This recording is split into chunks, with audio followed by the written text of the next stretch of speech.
Buenos días, ¿sí me escuchan? ¿Sí se ve mi presentación? Sí, Fer, sí se le ve. Ok. Buenos días, el día de hoy les voy a presentar el tema que lleva por nombre caracterización de películas electrodepositadas de óxido de cobre y óxido de grafeno sobre óxido de cobre por microscopía de fuerza atómica. Proviene del proyecto que realicé para mi tesis de ingeniería. Ok.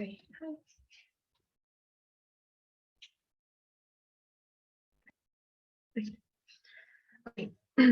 Nosotros podemos decir que casi toda la energía que utilizamos en nuestro planeta proviene casi de toda el Sol. Por eso aquí pronuncio el Sol como fuente principal de energía. Pues produce una gran cantidad de radiación electromagnética, perdón, además de ser proporcionada como luz y calor. Esto permite que la energía que proviene del Sol se aproveche directamente como la energía solar fotovoltaica o térmica de forma directa y de forma indirecta en las energías eólica y del océano. Se puede decir que en estas últimas dos es indirecta, ya que la radiación solar, que al calentar el aire o la tierra y el mar, provoca que haya viento, lo cual es un elemento clave para la formación de estos dos tipos de energías. Principalmente la energía solar fotovoltaica es la que se estudia en este proyecto y pues se obtiene directamente de la radiación del sol a través de un panel solar que transforma los fotones de corriente que transforman la energía solar en energía eléctrica. Ok, existen diversos tipos de energías fotovoltaicas, pero aquí nos vamos a enfocar principalmente en los de película delgada, ya que son los que tienen que ver directamente con nuestro tema. Las tecnologías fotovoltaicas que ya existentes y con alto porcentaje de eficiencia son las de teluro de cadmio, las de silicio amorfo, las SiC, que son de cobre, indio, galio y selenio, y las de arsenuro de galio. Todas estas tienen altas eficiencias, siendo la del arsenuro de galio.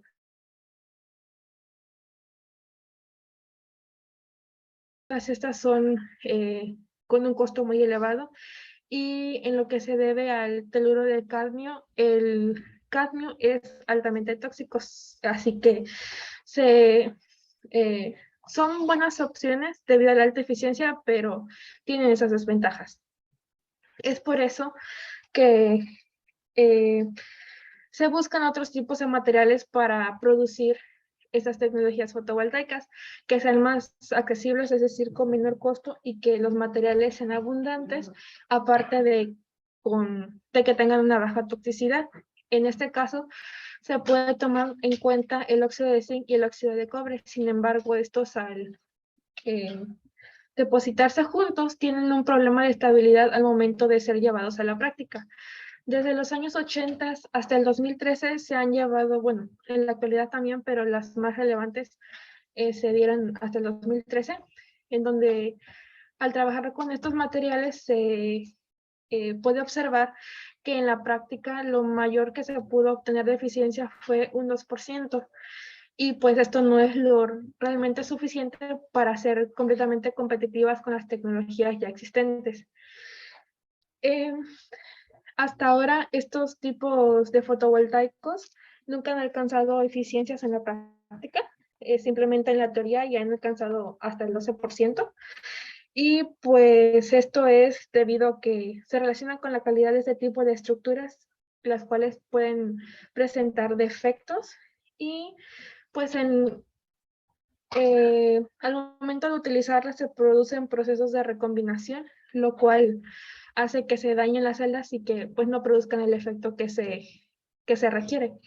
Por eso en este proyecto se ha propuesto la implementación de una capa de óxido de grafeno como separador entre estos dos semiconductores, tanto el óxido de zinc, que actúa como semiconductor tipo N, y el óxido de cobre, que actúa como semiconductor tipo P. Esto para evitar la migración de iones y favorecer la estabilidad y eficiencia del material.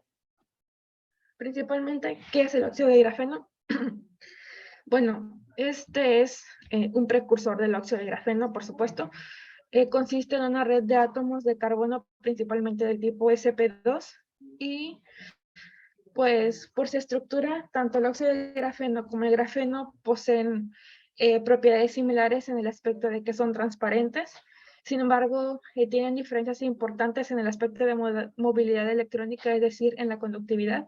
En este caso, el grafeno es un material muy conductor, al contrario del óxido de grafeno, que es un material aislante.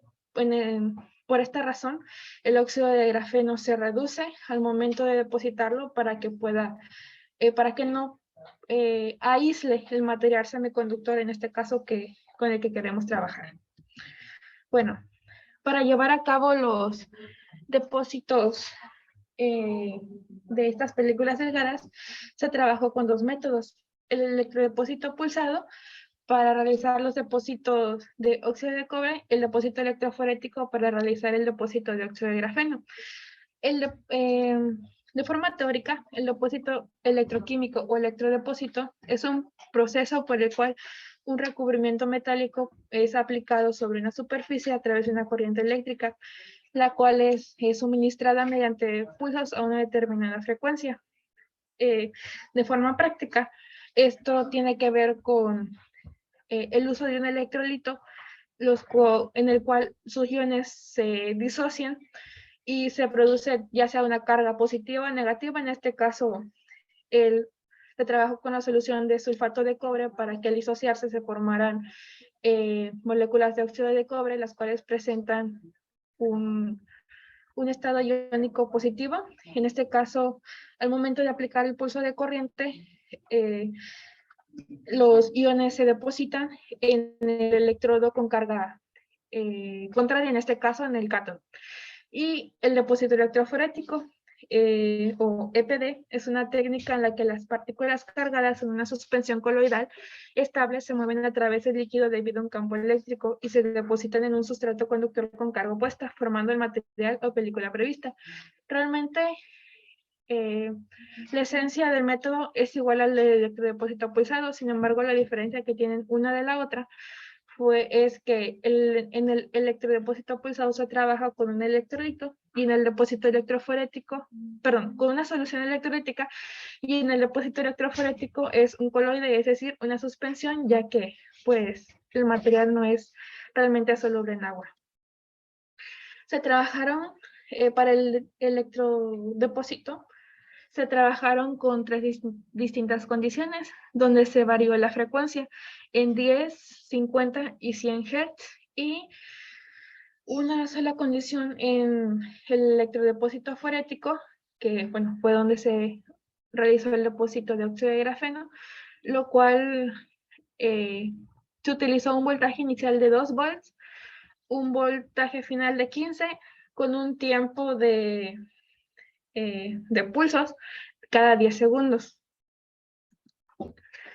Después de realizar los depósitos, se llevaron a cabo la caracterización del material obtenido y pues finalmente que están los resultados sin discusiones. Principalmente tenemos la microscopía AFM. En esta diapositiva podemos observar 6 imágenes. Las 3 primeras de la A a la C tienen que ver de los depósitos de la monocapa, que es simplemente óxido de cobre depositado sobre cobre en los distintos condiciones en las que fue depositado en 10, 50 y 100 Hz. Y en las últimas 3, de la D a la F, son las bicapas de óxido de grafeno sobre cobre, igual en las distintas frecuencias en las que la monocapa fue depositada. En estas podemos observar cómo varía la morfología de los granos. Podemos ver que son más uniformes después de haberles depositado el óxido de grafeno, y se presume que las diferencias en la morfología que se presentan después de depositar el óxido de grafeno son debido a que se ocurre una transformación de fase, o sea, que pudimos haber obtenido un óxido cúprico.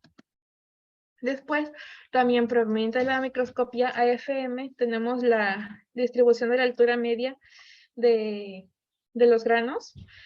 En la gráfica A son los depósitos simples, en la gráfica B son los depósitos en los que ya se tiene el óxido de grafeno. Aquí podemos ver que se observa una variación en la distribución de las alturas antes y después del depósito de óxido de cobre. Por ejemplo, podemos ver que en el depósito a 10 hercios se tiene una distribución menor, es decir, son más uniformes, y al momento de depositar el óxido de grafeno, esta distribución pues aumenta, hay distintos tipos de altura en los granos, y pues podemos ver el efecto que produce el óxido de grafeno. También tenemos la rugosidad media cuadrática, proveniente también de la microscopía FM, y podemos observar que en los dos primeros depósitos, es decir, en el de 10 y 50 Hz, la rugosidad de los granos aumenta, mientras que en la de los 100 Hz, esta disminuye. También tenemos la espectroscopia Raman. En esta observamos cómo es el comportamiento de la intensidad del óxido de grafeno que fue depositado. Aquí principalmente podemos observar que realmente está depositado, ya que aquí observamos las bandas características del óxido de grafeno, la banda D y G, en los tres espectros en los que se depositó sobre el óxido de cobre, y aquí tenemos un espectro de referencia donde solo se muestra el óxido de grafeno. De igual forma, también podemos ver la banda característica del óxido de cobre, la cual se presenta alrededor de los 200 centímetros a la -1. Y pues también se puede observar que la intensidad del óxido de grafeno depositado varía de acuerdo con la frecuencia en que las películas fueron depositadas. Bueno, principalmente la película de óxido de cobre. Y tenemos resultados de reflectancia, donde al utilizar estos datos con la función de Kuhl-Kamun se obtuvo el ancho de banda prohibida de los depósitos realizados antes y después de agregar el óxido de cobre, y podemos observar cómo con el depósito simple de óxido de cobre hay una tendencia del ancho de banda prohibida que va del 1.83 al 1.88, y cómo esta se reduce del 1.14 al 1.16 al depositar el óxido de grafeno sobre esta película, lo cual nos ayuda a que el óxido de cobre se oxidó, óxido de cobre 1, se oxidó a óxido de cobre 2 debido al efecto del óxido de grafeno reducido en la película. Y como conclusiones, tenemos que en los depósitos de óxido de cobre, al variar las condiciones de frecuencia, se puede observar que la uniformidad de las capas se reduce cuando la frecuencia baja, ya que en frecuencias bajas el reactivo se agota en las proximidades del electrodo. Por lo tanto, se obtuvo una mejor uniformidad en la película de 100 Hz. Después, al depositar el óxido de grafeno cobre, se observa el óxido cuproso en óxido cúprico. Esto se logra observar a través de la microscopía AFM, ya que cambia la morfología del grano y la distribución de las alturas. Y se observa también esta oxidación en la prueba de reflectancia al disminuir el band gap y dar un valor más característico del óxido de cobre. Y agradecimientos al CICAT Altamira, al CONACYT. El proyecto fue financiado por el proyecto CONACYT Ciencia de Frontera 2019 40798. Conté con una beca de asistente de investigación CONACYT, y se agradece a la maestra Cecilia Espíndola Flores y al maestro Pacheco Buendía por las medicinas de distracción de rayos X. Por mi parte sería todo. Muchas gracias. Muchas gracias. Terminamos la grabación.